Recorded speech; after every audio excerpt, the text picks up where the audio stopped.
নমস্কাৰ। আজিৰ প্ৰথম প্ৰশ্নটো সুধিছে ত্যাগবীৰ বুলি আমি কোনজন ব্যক্তিক জানো? এই প্ৰশ্নৰ শুদ্ধ উত্তৰ কোনটো হ'ব তোমালোকে কমেণ্ট বক্সত জনাব বুলি আশা ৰাখিলোঁ। নেক্সট কুৱেশ্যন, জাউথি যুগীয়া প্ৰেমৰ চহৰ বুলি কোনখন ঠাইক জনা যায়? তলত দিয়া অপশ্যন 4টাৰ ভিতৰৰ শুদ্ধ উত্তৰটো হৈছে অপশ্যন চি তেজপুৰ। জাউথি যুগীয়া প্ৰেমৰ চহৰ বুলি তেজপুৰ ঠাইক জনা যায়। নেক্সট কুৱেশ্যন, অসম সাহিত্য সভাৰ প্ৰতীকটো কোনে আঁকিছিল? তলত দিয়া অপশ্যন 4টাৰ ভিতৰৰ শুদ্ধ উত্তৰটো হৈছে অপশ্যন বি যুগল দাস। অসম সাহিত্য সভাৰ প্ৰতীকটো যুগল দাসে আঁকিছিল। ইয়াৰ নেক্সট কুৱেশ্যনটো সুধিছে অসম সাহিত্য সভাৰ দ্বিতীয়জন সভাপতি কোন? তলত দিয়া অপশ্যন 4টাৰ ভিতৰৰ শুদ্ধ উত্তৰটো হৈছে অপশ্যন ডি চন্দ্ৰধৰ বৰুৱা। অসম সাহিত্য সভাৰ দ্বিতীয়জন সভাপতি চন্দ্ৰধৰ বৰুৱা। নেক্সট কুৱেশ্যন, ৰাজ্যপালক কোনে নিযুক্তি প্ৰদান কৰে? তলত দিয়া অপশ্যন 4টাৰ ভিতৰৰ শুদ্ধ উত্তৰটো হৈছে অপশ্যন বি ৰাষ্ট্ৰপতিয়ে। ৰাজ্যপালক ৰাষ্ট্ৰপতিয়ে নিযুক্তি প্ৰদান কৰে। নেক্সট কুৱেশ্যনটো সুধিছে ভাৰতীয় সংবিধানৰ কোনটো অনুচ্ছেদ অনুসৰি মুখ্যমন্ত্ৰীয়ে মন্ত্ৰী পৰিষদৰ সদস্যসকলক নিযুক্তি দিয়ে? তলত দিয়া অপশ্যন 4টাৰ ভিতৰৰ শুদ্ধ উত্তৰটো হৈছে অপশ্যন এ 164 নম্বৰ অনুচ্ছেদ। ভাৰতীয় সংবিধানৰ 164 অনুচ্ছেদ অনুসৰি মুখ্যমন্ত্ৰীয়ে মন্ত্ৰী পৰিষদৰ সদস্যসকলক নিযুক্তি দিয়ে। ইয়াৰ নেক্সট কুৱেশ্যনটো সুধিছে অসম বিধানসভাৰ প্ৰথম অধিৱেশন কোন চনত অনুষ্ঠিত হৈছিল?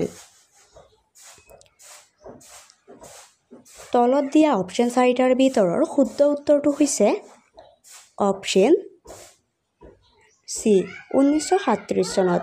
অসম বিধানসভাৰ প্ৰথম অধিৱেশন 1937 চনত অনুষ্ঠিত হৈছিল। ইয়াৰ নেক্সট কুৱেশ্যনটো সুধিছে কিমান চনত অসমৰ চিলেট জিলা পূৰ্ব পাকিস্তানৰ অন্তৰ্ভুক্ত হয়? তলত দিয়া অপশ্যন 4টাৰ ভিতৰৰ শুদ্ধ উত্তৰটো হৈছে অপশ্যন এ 1947 চনত। 1947 চনত অসমৰ চিলেট জিলা পূৰ্ব পাকিস্তানৰ অন্তৰ্ভুক্ত হয়। ইয়াৰ নেক্সট কুৱেশ্যন, অসম বিধানসভাৰ দ্বিতীয়জন অধ্যক্ষ কোন আছিল? তলত দিয়া অপশ্যন 4টাৰ ভিতৰৰ শুদ্ধ উত্তৰটো হৈছে অপশ্যন ডি দেৱেশ্বৰ শৰ্মা। অসম বিধানসভাৰ দ্বিতীয়জন অধ্যক্ষ আছিল দেৱেশ্বৰ শৰ্মা। নেক্সট কুৱেশ্যন, অসমৰ ব্যাস বুলি কাক জনা যায়? তলত দিয়া অপশ্যন 4টাৰ ভিতৰৰ শুদ্ধ উত্তৰটো হৈছে অপশ্যন এ ৰাম সৰস্বতী। অসমৰ ব্যাস বুলি ৰাম সৰস্বতীক জনা যায়। নেক্সট কুৱেশ্যন, কটন কলেজ কিমান চনত প্ৰতিষ্ঠা হৈছিল?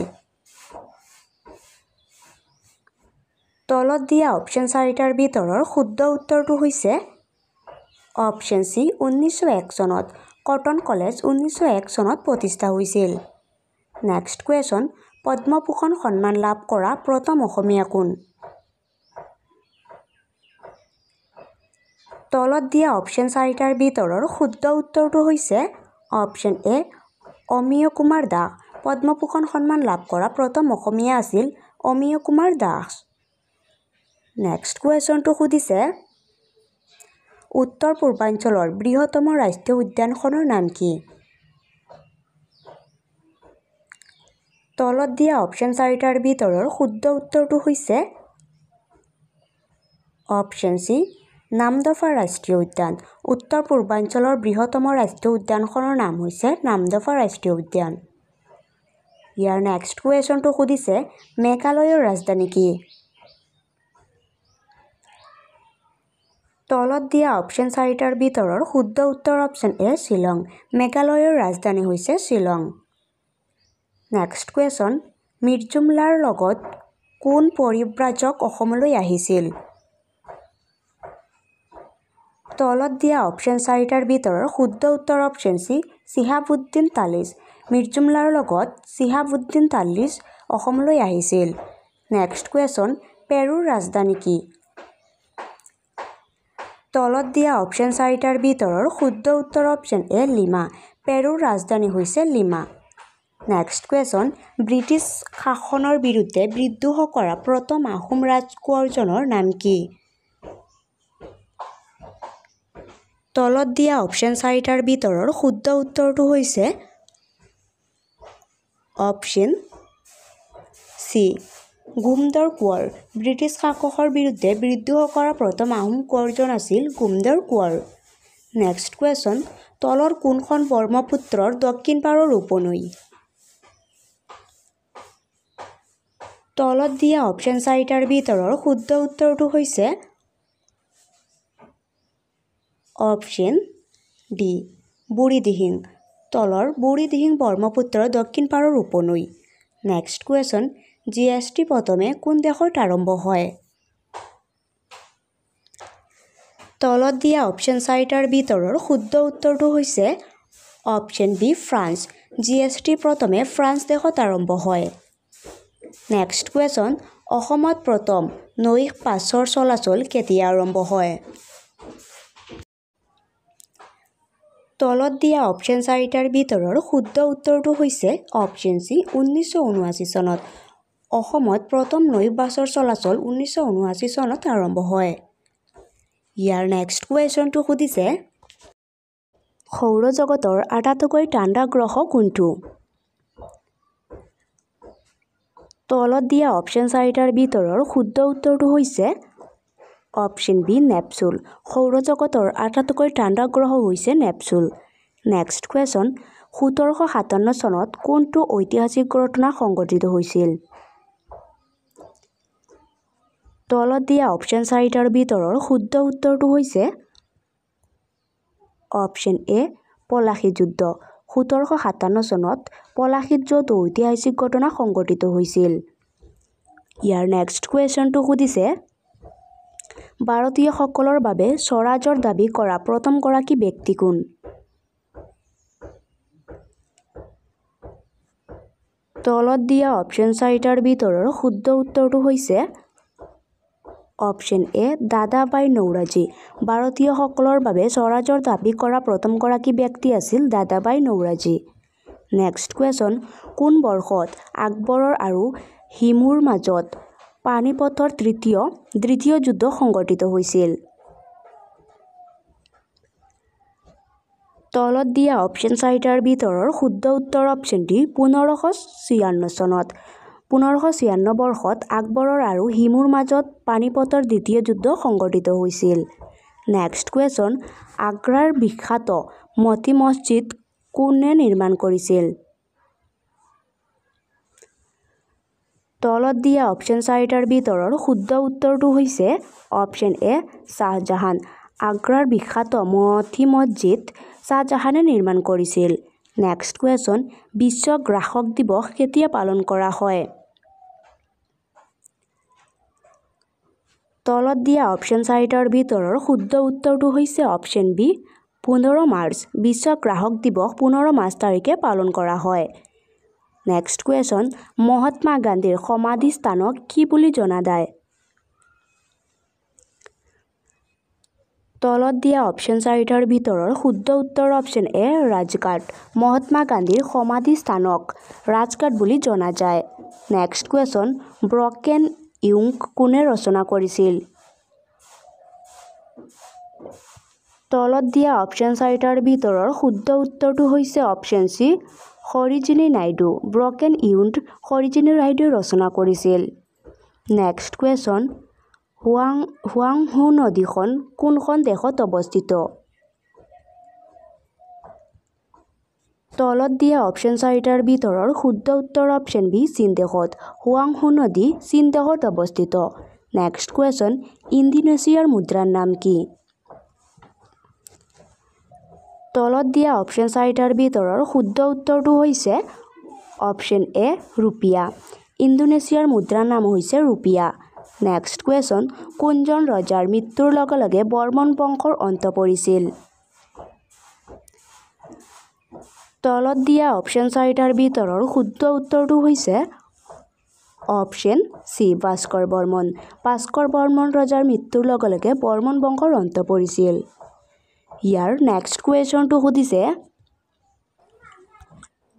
অশ্বমেধ কৰা কামৰূপৰ প্ৰথম ৰজাজনৰ নাম কি? তলত দিয়া অপশ্যন চাৰিটাৰ ভিতৰৰ শুদ্ধ উত্তৰটো হৈছে অপশ্যন এ মহেন্দ্ৰ বৰ্মন। অশ্বমেধ কৰা কামৰূপৰ প্ৰথম ৰজাজন হৈছে মহেন্দ্ৰ বৰ্মন। নেক্সট কুৱেশ্যন অসমৰ একমাত্ৰ চিমেণ্ট কাৰখানা ক'ত অৱস্থিত? তলত দিয়া অপশ্যন চাৰিটাৰ ভিতৰৰ শুদ্ধ উত্তৰটো হৈছে অপশ্যন বি বোকাজান। অসমৰ একমাত্ৰ চিমেণ্ট কাৰখানা বোকাজানত অৱস্থিত। নেক্সট কুৱেশ্যন মৌৰ্য সাম্ৰাজ্যৰ প্ৰতিষ্ঠাপক কোন আছিল? তলত দিয়া অপশ্যন চাৰিটাৰ ভিতৰৰ শুদ্ধ উত্তৰটো হৈছে অপশ্যন চি চন্দ্ৰগুপ্ত মৌৰ্য। মৌৰ্য সাম্ৰাজ্যৰ প্ৰতিষ্ঠাপক আছিল চন্দ্ৰগুপ্ত মৌৰ্য। নেক্সট কুৱেশ্যন ভাৰতৰ নেপোলিয়ন বুলি কাক জনা যায়? তলত দিয়া অপশ্যন চাৰিটাৰ ভিতৰৰ শুদ্ধ উত্তৰ অপশ্যন ডি সমুদ্ৰগুপ্ত। ভাৰতৰ নেপোলিয়ন বুলি সমুদ্ৰগুপ্তক জনা যায়। নেক্সট কুৱেশ্যন বিখ্যাত গ্ৰন্থ ৰামচৰিতমানসকলৰ লেখক কোন? তলত দিয়া অপশ্যন চাৰিটাৰ ভিতৰৰ শুদ্ধ উত্তৰ অপশ্যন এ তুলসী দাস। বিখ্যাত গ্ৰন্থ ৰামচৰিতমানসকলৰ লেখক হৈছে তুলসী দাস। নেক্সট কুৱেশ্যন মুছলিম লীগ কিমান চনত গঠন হৈছিল?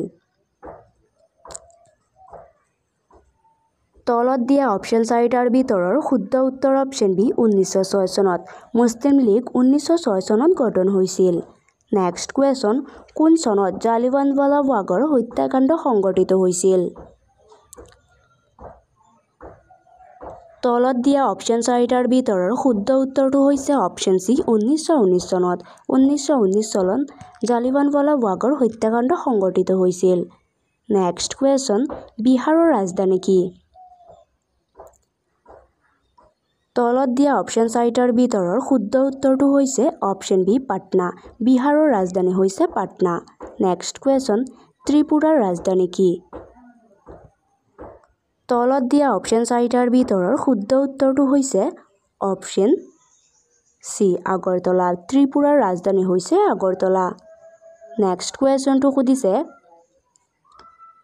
অসমৰ স্বাস্থ্য সেৱাৰ ক্ষেত্ৰত কোনখন জিলাই প্ৰথম স্থান লাভ কৰে? তলত দিয়া অপশ্যন চাৰিটাৰ ভিতৰৰ শুদ্ধ উত্তৰটো হৈছে অপশ্যন চি কাছাৰ। অসমৰ স্বাস্থ্য সেৱাৰ ক্ষেত্ৰত কাছাৰ জিলাই অসমত স্থান লাভ কৰে। নেক্সট কুৱেশ্যন অসম চৰকাৰে বছৰি কোন তাৰিখে লোক কল্যাণ দিৱস পালন কৰে? তলত দিয়া অপশ্যন চাৰিটাৰ ভিতৰৰ শুদ্ধ উত্তৰ অপশ্যন এ 5 আগষ্ট। অসম চৰকাৰে বছৰি 5 আগষ্ট তাৰিখে লোক কল্যাণ পালন কৰে। নেক্সট কুৱেশ্যন চমাংকান উৎসৱ কোনটো জনগোষ্ঠীয়ে পালন কৰে? তলত দিয়া অপশ্যন চাৰিটাৰ ভিতৰৰ শুদ্ধ উত্তৰ অপশ্যন বি কাৰ্বি। চকামাং উৎসৱ কাৰ্বি জনগোষ্ঠীয়ে পালন কৰে। নেক্সট কুৱেশ্যন মাধৱদেৱে ৰচনা কৰা বৰগীতৰ সংখ্যা কিমান? তলত দিয়া অপশ্যন চাৰিটাৰ ভিতৰৰ শুদ্ধ উত্তৰটো হৈছে অপশ্যন এ 191টা। মাধৱদেৱে ৰচনা কৰা বৰগীতৰ সংখ্যা হৈছে 191টা। নেক্সট কুৱেশ্যন প্ৰথম অসমীয়া বুৰঞ্জীমূলক উপন্যাসখনৰ নাম কি? তলত দিয়া অপশ্যন চাৰিটাৰ ভিতৰৰ শুদ্ধ উত্তৰ অপশ্যন ডি বানুমতী। প্ৰথম অসমীয়া বুৰঞ্জীমূলক উপন্যাসখনৰ নাম হৈছে বানুমতী। নেক্সট কুৱেশ্যন উচ্চতম ন্যায়ালয়ৰ মুখ্য ন্যায়াধীশ হোৱা প্ৰথম অসমীয়াজনৰ নাম কি? তলত দিয়া অপশ্যন চাৰিটাৰ ভিতৰৰ শুদ্ধ উত্তৰটো হৈছে অপশ্যন এ পাৰ্বতী কুমাৰ গোস্বামী। উচ্চতম ন্যায়ালয়ৰ প্ৰথম ন্যায়াধীশ হোৱা প্ৰথম অসমীয়া আছিল পাৰ্বতী কুমাৰ গোস্বামী। নেক্সট কুৱেশ্যন প্ৰথম অসমীয়া চলচ্চিত্ৰ নিৰ্মাতাজনৰ নাম কি? তলত দিয়া অপশ্যন চাৰিটাৰ ভিতৰৰ শুদ্ধ উত্তৰ অপশ্যন চি জ্যোতিপ্ৰসাদ আগৰৱালা। প্ৰথম অসমীয়া চলচ্চিত্ৰ নিৰ্মাতা আছিল জ্যোতিপ্ৰসাদ আগৰৱালা। নেক্সট কুৱেশ্যন কোনজন ৰজাৰ মৃত্যুৰ লগে লগে বৰ্মন বংশৰ ৰাজত্ব অন্ত পৰিছিল? তলত দিয়া অপশ্যন চাৰিটাৰ ভিতৰৰ শুদ্ধ উত্তৰটো হৈছে অপশ্যন বি ভাস্কৰ বৰ্মন। ভাস্কৰ বৰ্মন ৰজাৰ মৃত্যুৰ লগে লগে বৰ্মন বংশৰ ৰাজত্ব অন্ত পৰিছিল। নেক্সট কুৱেশ্যন, পাল বংশৰ প্ৰথমগৰাকী ৰজা কোন আছিল? তলত দিয়া অপশ্যন চাৰিটাৰ ভিতৰৰ শুদ্ধ উত্তৰটো হৈছে অপশ্যন বি ব্ৰহ্মপাল। পাল বংশৰ প্ৰথমগৰাকী ৰজা আছিল ব্ৰহ্মপাল। নেক্সট কুৱেশ্যন, আহোমৰ প্ৰথম ৰাজধানী ক'ত আছিল? এই প্ৰশ্নৰ শুদ্ধ উত্তৰ কোনটো হ'ব তোমালোকে কমেণ্ট বক্সত জনাব বুলি আশা ৰাখিলোঁ। নেক্সট কুৱেশ্যনটো সুধিছে, অসমৰ একমাত্ৰ চিমেণ্ট কাৰখানাটো ক'ত অৱস্থিত? তলত দিয়া অপশ্যন চাৰিটাৰ ভিতৰৰ শুদ্ধ উত্তৰটো হৈছে অপশ্যন চি বোকাজান। অসমৰ চিমেণ্ট কাৰখানাটো বোকাজানত অৱস্থিত। নেক্সট কুৱেশ্যন, অসমৰ দক্ষিণ সীমাৰে পাৰ হৈ যোৱা অক্ষৰেখাডালৰ নাম কি? তলত দিয়া অপশ্যন চাৰিটাৰ ভিতৰৰ শুদ্ধ উত্তৰটো হৈছে অপশ্যন বি কৰ্কটক্ৰান্তি ৰেখা। অসমৰ দক্ষিণ সীমাৰে পাৰ হৈ যোৱা অক্ষৰেখাডালৰ নাম হৈছে কৰ্কটক্ৰান্তি ৰেখা। নেক্সট কুৱেশ্যন, অসমৰ কোনখন জিলাত বৰ্তমান জনসংখ্যা আটাইতকৈ কম? তলত দিয়া অপশ্যন চাৰিটাৰ ভিতৰৰ শুদ্ধ উত্তৰ অপশ্যন এ ডিমা হাছাও। অসমৰ ডিমা হাছাও জিলাত বৰ্তমান জনসংখ্যা আটাইতকৈ কম। নেক্সট কুৱেশ্যন, কোনজন সাহিত্যকক আমি উপন্যাস সম্ৰাট বুলি জানো? তলত দিয়া অপশ্যন চাৰিটাৰ ভিতৰৰ শুদ্ধ উত্তৰটো হৈছে অপশ্যন চি ৰাজনীকান্ত বৰদলৈ। ৰাজনীকান্ত বৰদলৈক সাহিত্যকক আমি উপন্যাস সম্ৰাট বুলি জানো। নেক্সট কুৱেশ্যন, অসমৰ প্ৰথমজন চাহ খেতিয়কৰ নাম কি? তলত দিয়া অপশ্যন চাৰিটাৰ ভিতৰৰ শুদ্ধ উত্তৰ অপশ্যন এ মণিৰাম দেৱান। অসমৰ প্ৰথম চাহ খেতিয়ক আছিল মণিৰাম দেৱান। নেক্সট কুৱেশ্যন, অসমৰ প্ৰথমখন কৃষি বিশ্ববিদ্যালয় কিমান চনত স্থাপিত হৈছিল? তলত দিয়া অপশ্যন চাৰিটাৰ ভিতৰৰ শুদ্ধ উত্তৰটো হৈছে অপশ্যন চি 1968 চনত। অসমৰ প্ৰথম কৃষি বিশ্ববিদ্যালয় 1968 চনত স্থাপিত হৈছিল। ইয়াৰ নেক্সট কুৱেশ্যনটো সুধিছে, মহাভৈৰৱ মন্দিৰ অসমৰ ক'ত অৱস্থিত? তলত দিয়া অপশ্যন চাৰিটাৰ ভিতৰৰ শুদ্ধ উত্তৰটো হৈছে অপশ্যন ডি তেজপুৰ। মহাভৈৰৱ মন্দিৰ অসমৰ তেজপুৰত অৱস্থিত। নেক্সট কুৱেশ্যন, পবিতৰা অভয়াৰণ্য কোনখন জিলাত অৱস্থিত? তলত দিয়া অপশ্যন চাৰিটাৰ ভিতৰৰ শুদ্ধ উত্তৰটো হৈছে অপশ্যন বি মৰিগাঁও। পবিতৰা অভয়াৰণ্য মৰিগাঁও জিলাত অৱস্থিত। নেক্সট কুৱেশ্যন, জয়মতী চলচ্চিত্ৰৰ পৰিচালক কোন আছিল?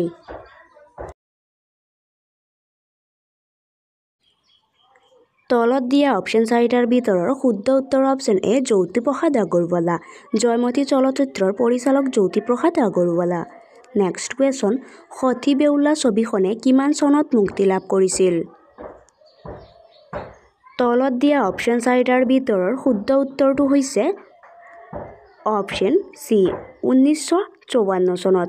সখী বেউলা ছবিখনে 1954 চনত মুক্তি লাভ কৰিছিল। ইয়াৰ নেক্সট কুৱেশ্যনটো সুধিছে, প্ৰথম অসমীয়া ৰঙীন ছবিখনৰ নাম কি? তলত দিয়া অপশ্যন চাৰিটাৰ ভিতৰৰ শুদ্ধ উত্তৰটো হৈছে অপশ্যন এ বাইটী। প্ৰথম অসমীয়া ৰঙীন ছবিখনৰ নাম হৈছে বাইটী। নেক্সট কুৱেশ্যন, কৰম পূজা কোনটো জনগোষ্ঠীয়ে পালন কৰে? তলত দিয়া অপশ্যন চাৰিটাৰ ভিতৰৰ শুদ্ধ উত্তৰটো হৈছে অপশ্যন চি চাহ জনগোষ্ঠী। কৰম পূজা চাহ জনগোষ্ঠীয়ে পালন কৰে। ইয়াৰ নেক্সট কুৱেশ্যন, অসম মহিলা বিশ্ববিদ্যালয় কোন ঠাইত অৱস্থিত?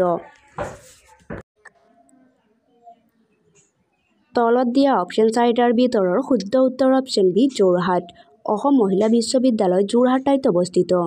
নেক্সট কুৱেশ্যন, দাদা চাহেব ফাল্কে বঁটা পোৱা প্ৰথমগৰাকী অসমীয়া কোন? তলত দিয়া অপশ্যন চাৰিটাৰ ভিতৰৰ শুদ্ধ উত্তৰটো হৈছে অপশ্যন এ ভূপেন হাজৰিকা। দাদা চাহেব ফাল্কে বঁটা পোৱা প্ৰথম অসমীয়া আছিল ভূপেন হাজৰিকা। নেক্সট কুৱেশ্যন, অসমৰ কোন ঠাইত পুৱামক্কা আৰু হয়গ্ৰীৱ মাধৱ মন্দিৰ অৱস্থিত? তলত দিয়া অপশ্যন 4টাৰ ভিতৰৰ শুদ্ধ উত্তৰটো হৈছে অপশ্যন বি হাজো। অসমৰ হাজো ঠাইত পুৱামক্কা আৰু হয়গ্ৰীৱ মাধৱ মন্দিৰ অৱস্থিত। নেক্সট কুৱেশ্যন, কলিকতাৰ পৰা প্ৰকাশিত প্ৰথম অসমীয়া আলোচনী কোনখন আছিল? তলত দিয়া অপশ্যন 4টাৰ ভিতৰৰ শুদ্ধ উত্তৰটো হৈছে অপশ্যন চি জোনাকী। কলিকতাৰ পৰা প্ৰকাশিত প্ৰথম অসমীয়া আলোচনী হৈছে জোনাকী। নেক্সট কুৱেশ্যন, গুৱাহাটী দূৰদৰ্শন কেন্দ্ৰ কেতিয়া প্ৰতিষ্ঠা হৈছিল? তলত দিয়া অপশ্যন 4টাৰ ভিতৰৰ শুদ্ধ উত্তৰ অপশ্যন এ 1982 চনত। গুৱাহাটী দূৰদৰ্শন কেন্দ্ৰ 1982 চনত প্ৰতিষ্ঠা হৈছিল। নেক্সট কুৱেশ্যন, কোন চনত শৰাইঘাটৰ যুদ্ধ সংঘটিত হৈছিল?